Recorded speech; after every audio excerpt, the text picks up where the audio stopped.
Peterbot and Pollo are back again, I guess. They won the Divisional Cup this week after stinking it up for the majority of the season so far, and they even won 4 of the 6 games, which is incredibly impressive. So in this video, I'm going to look through their previous weeks, see why they stunk it up, and then figure out what they actually changed this week to have so much success. Shout out to KXR. He's got this new website, which is eucompetitive.com, and you can look through a bunch of the stats and stuff and kind of pull all of them together, which is super useful for me. And I want to look through at their previous week. So 11th is basically come 11th, 3rd, which was their best one before this, 32nd, oofed, 9th, which of them is not great, and then 1st. Now, obviously, one of the biggest things that a lot of people are saying they struggled with is the new surge. And looking back through their damage ratios, you can see that kind of is the case. In the first week where they came 11th, and a 1.42 and a 1.13 damage ratio from them is very surprising. Second week, which was the one when they came 3rd, we saw Pollo carrying, by the way, 3 damage ratio, 2 on Pete. And then, I mean, this week stunk it up. 9th, again, not great. And then this week, finally, they've won. They've obviously changed something really good up. A 3 damage ratio from Pete, and then a 2.73 damage ratio from Pollo. Big shout out to every company making my life much easier by doing all these amazing websites. We love this area right here. Pollo out fragging this week, by the way. 14 elims to 12. Oh my god, Peterbot is washed. This is crazy. So originally you could see that they were landing in the mid map here, right? Entirely uncontested in this week. This is week number 3, for example. And then as you can see, they die pretty early into the moving zones with a bunch of mats, which is actually very, very surprising. All right, so this game, they pull a completely max distance 6th zone. Same one we just looked at a second ago on the map. And with so many teams around them, you know, there's a lot of people here. Rough rotate to make. They decide to fizz ramp. If they would do it and hurry up, then I'd be able to show you. There you go. Fizz, ramp.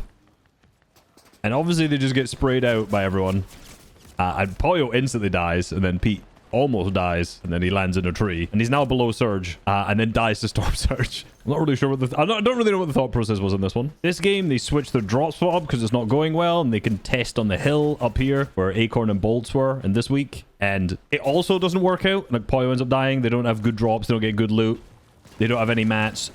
Pollo's down. Pete's left as a solo. 1v2, pistol only. You know, maybe you know, Pete back a couple of years ago, they'll do this. No, just joking, obviously. They just switched the drop spot up. Wasn't working where they were at earlier. Tried to land here, contest Acorn and Bolts, who then actually ended up switching. So, you know, there might be some agreed drop spot switching. I've seen the tweets. I've seen the DMs. But yeah, they try it. It doesn't work because they're conned in this game. All right, so as we know, they moved drop spot for the later few weeks up to the north, as we just saw a match of them doing it in this particular tournament. But I think this game's a good idea to show why the Lethal Labs drop spot wasn't particularly working so much. So if you look already on the map, you can see there's teams like Gemmity's team and Chud's team over here, already situated on the hills to their east. They also have Eulogy's team, who can like third party in, who later will do that. And this game, these zones do pull to the east. So they spend a bunch of time harvesting here inside of Lethal Labs. I'd say it takes quite a while to loot this entire place and to get totally stacked. So it takes them up until basically about 2nd zone. So you can see a little bit later into the match here, we're still in the 2nd zone. They're still here. They've still been looting this entire time. However, they've not really actually got any good position from here, right? They've not got any tags and they've not been tagged by anyone yet. Despite the fact they're being center map, the idea here is that, oh, you could rotate to any zone easily if you need to, right? That's the idea. But because of the terrain, right? There's a huge, big, I'm not going to draw that. That's not the best shape to draw. Big, let's say circular shaped hills in the middle, which they do not have access to because these teams are the ones who are already going to claim that earlier on. And obviously they're also getting snuck up on here. Low-key, this might be one of the worst lurks of all time. But they lose around like 100 damage total here to Eulogy's team, who sneaks in and then runs away. And you can see, it's funny. Pete's been hit 100 and he just jumps and chases them still. That he has aura pressured them off. I will give him that. That means they're basically like minus 100 net surge at this point. All right, so now it comes time to rotate. It's the 2nd zone, 140 builds, minis. You know, they've got medkits to play Stormlighter. They have a strat about that, which I think they'll do in this game. If not, I'll tell you about it later. And now it's time to rotate to a zone to the east. But remember, as I mentioned, all of these hills are already taken, right? So like all of these power positions are already gone in this area. Not necessarily where you want to set for them, but you need to go past them at some point, right? So you can see Pete and Pollo end up rotating through underneath here. And then because they're rotating them, so there's other teams behind them. So that's Kaz and Prez, who then shoot them in the back. So that's more damage that they've taken. So their net surge is even worse. So this means that now they need to deal damage in some way, but because they've not early rotated to a center zone position, they don't have a good priority to actually shoot anyone. There's no really any players to get good tags on here. So they start to do like lurk and sneak plays like this underneath the hills, waiting for teams to kind of drop down on them. And it just simply doesn't work. You can see Gemity's up above. They're fizzing, and they say, okay, we're gonna fly up using the zip line or wait for him to come down. I think they fly out with a zip line if I remember correctly. They do, but Gemity's waiting, so you can't do anything here. This plays a dud. Managed to eventually get out of that tower, out of that spot. But remember, there's other teams all surrounding them in this area too, because they've not booked it to the center earlier. So they tried to do like a sneak play onto Kaz, who's now gone underneath them. And again, Muzz is sitting holding them, so they take more damage. Again, they're like minus 200 potentially at this point. So they see present Kaz, and now they're like, okay, we can do another sneak play, another lurk. But again, look at the map. There's a lot of players around. This is not a good position on the map to do any form of lurk play, because there's people who are gonna shoot you, people who are gonna shoot you. So they try to jump on them here with the Flowberry Fizz, getting shot in the side and lose more damage. Again, they've still not dealt any damage at this point, and now they're down like 250 maybe. I'm just counting. Then because the sneak hasn't been successful, they're kind of stuck in this long drawn out fight in the middle of the map in a pretty bad position, and they are able to get an Elim here. I think it's Pete who manages to hit the bang. Yep, onto Kaz. So they get this. This is like 250 damage or whatever. But at this point, they've wasted tons of their mats now. Like, Pete's now down to like 150 metal with really no chance of managing to like refarm that anywhere. And they've still taken a ton of damage at this point. So just when Surge pops up here, they've got an Elim, but they're only 105 above. They're still negative net Surge. You know, this is slightly confusing the way that this pops up, but they're negative net Surge at this point, despite that elimination. So this is where these medkits come into play that Pollo's taken 3 of earlier. You can see they're starting to get a little more tags because there's a lot of congestion around them. But they seem to be playing, their strategy was at least to play medkits in the 4th zone here, and then they stay in the storm and rotate into the partials. However, obviously, they're not really the only person who's thought of that, in particular because the zone's pulled to the far side of the map, which means there's just going to be tons of people inside of the storm here. So again, they're tagging a bunch of damage as they start to go here. The zone is now a 2-tick, so they can kind of rotate in safely and should be fine on this one. Now, because of all of this, later into the game, they're only 100 above Surge. So that early damage that they took in their drop spot whilst trying to rotate out there really has been kind of the difference maker so far. And the fact that they've not really been able to get into a solid position to rack up any damage whatsoever to kind of counterbalance this. So then they have this idea to, okay, we need some damage. We should get a refresh here because we're 70 builds and 83. These guys are going to wingsuit, so they try to jump on him and they kind of block him off here. But it turns out that the opposite happens, that then Pollo ends up getting pieced. But this guy ends up milking very, very badly, and Pollo ends up somehow managing to hit 3 shots in a row with an MK7 in the box. I don't think I've ever seen that in my life. That never happens. So now he's behind. They do manage to get an Elim and a refresh, but it's quite a bad one. Still only 98 builds because those guys really didn't have that much at all, but at least they are above the Surge. Pete has managed to get himself into a position in zone, so he can look for more tags and whatnot. But Pollo is now stuck deep into the storm, popping medkits in an 8. Are we an 8-tick right now? I think we are an 8-tick. Let me see. It's 5 still. Sorry, it's only a 5-tick. I always forget. I think he managed to get back. Yeah, he managed to get back. Good from Pete to just to let him get into the box himself. So they managed to get in, but I mean, most of their heals are starting to run low at this point. Either way, the result of all of this right now is that Pete has 59 builds and what Pollo has 94. So it's not exactly an ideal situation for being in the 6th zone. Like, ideally both players have like 100, 110 at this point. But Pete does manage to get an Elim here onto Iomzo. He also got another one on the backside, but I think it was just from a little tag. And again, it's not great. Or is it great? Let's see, actually. Let's actually, okay, that is a good refresh. Yomzo actually had a lot, right? So now they're into a good position here. The one good thing about Pete and Pollo is that if they are kind of scuffed in, you know, these kind of partial zones, they obviously have the fragging capabilities to be able to get a good refresh. I mean, there was just spraying Yomzo. If there's any team I would rely on to get a refresh at this point to keep them going, it is Pete and Pollo. And you get a nice refresh into Muzz here, who's running away from another team, so they heard them fighting next to them. So that's yet again another refresh before the zones move here. I don't know how much they managed to actually get from it. Like, Pete's still entirely capped, but it doesn't seem like he can get the entirety of that loot because I think it's Sphinx's team that was there. Eulogy's team again, I think, or maybe Bolt's, who was trying to fight for the loot. Yeah, so they managed to get it up. 71, 139. We love server replay. 81. So, okay, they're in a really good position now going into the moving zones, right? They actually are fully stacked back up again. They've managed to recover this game just due to refresh ability. So here's the one thing about how these guys usually play endgame, is if you notice, like, they've still got, what, 67 and 89 builds. They use a ton of mats in their endgame, and they can do this because obviously they have the fragging ability to get a refresh and get their mats back. You know, a lot of players might need to be way more safe. If you watch the solo cash cup video I just put up, well, in Zynox, for example, and also I'm on my main channel video talking about Bass, a lot of these players are very, very efficient on every single material they place in endgame because they're playing for a playstyle that has low eliminations. Whereas like Pete and Pollo, they just use a bunch of mats and go for it. Right here, for example, full cranking on height to try and take it back at the backside into the 8th zone.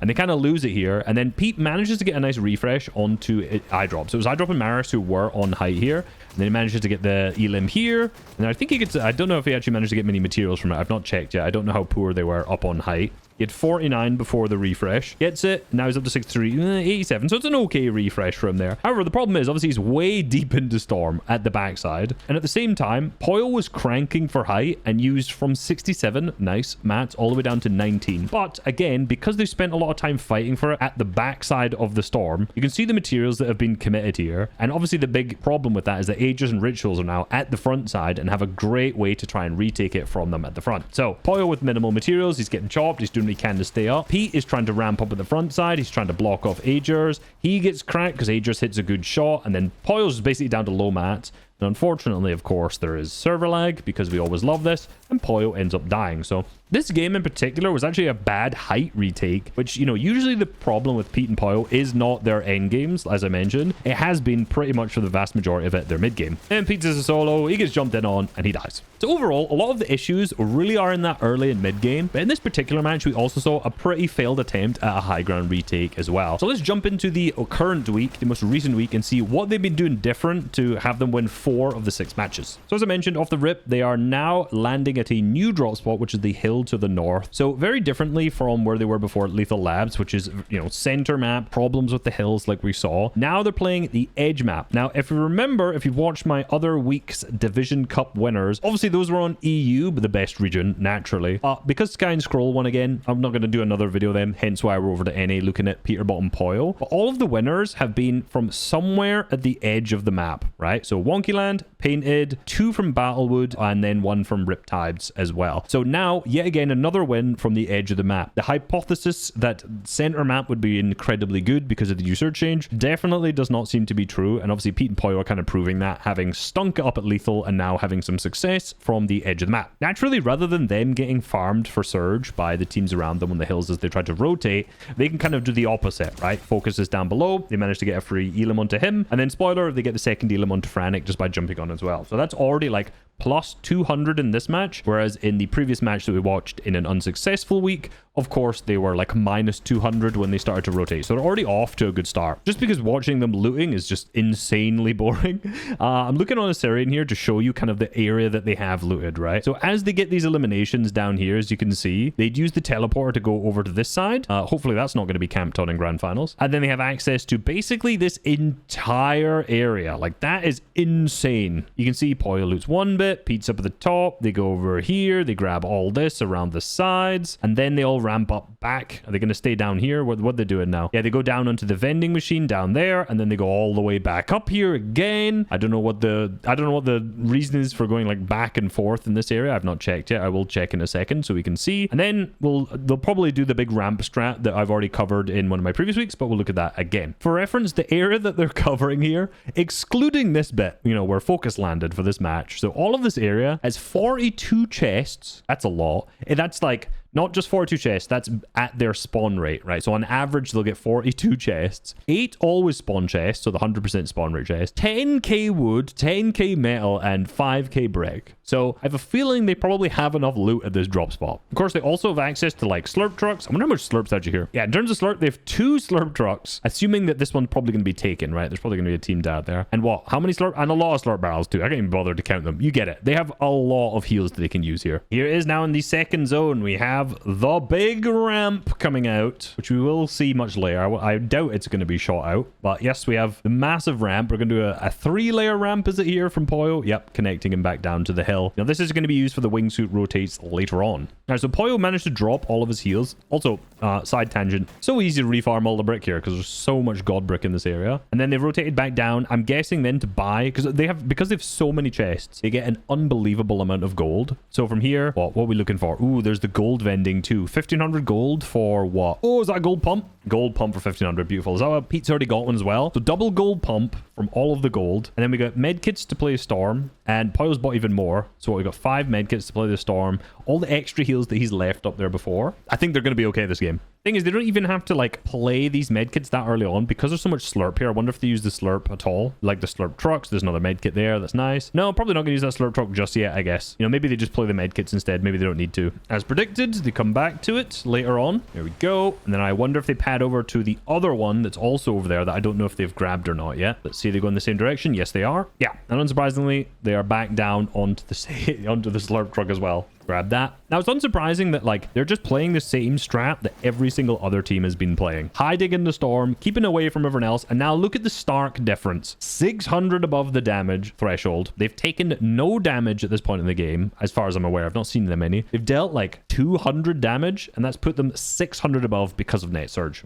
Zone is pulled relatively close to them. I did look at the zone RNG of this. They didn't get particularly great or particularly bad. They had 3 zones, basically, in this exact same area, and then 3 zones that were totally maxed. So like did favor them in a couple of the matches, but it wasn't like insanely lucky or anything. Now they've played a med kit, and as you see, 4th zone put yours. This might be a little bit early actually to start doing this rotate. The idea of this big ramp rotate is that as you appear into the storm, as you come out here, the 5th zone should appear. So I think for this they might actually be a little bit early here. Potentially not. Maybe they're going to go into the center, maybe go a little deeper. I guess at this height you can just kind of stay higher up, and maybe they're setting themselves up to be in the center of 4th zone. Yeah, that's kind of cool. Okay, so they're timing it so they're kind of in the center of 4th zone, and then when the 5th zone pops up here, they can just go and dip down into any possible one that they want. 80 people up in the 5th zone. This is an absolute stacker as well. As with every team doing this strat, they pretty much land in the dead center. Absolutely no surprise there. This is 5 weeks in a row that I've looked at a video and the strategy has been exactly the same. It's just everyone doing the exact same thing.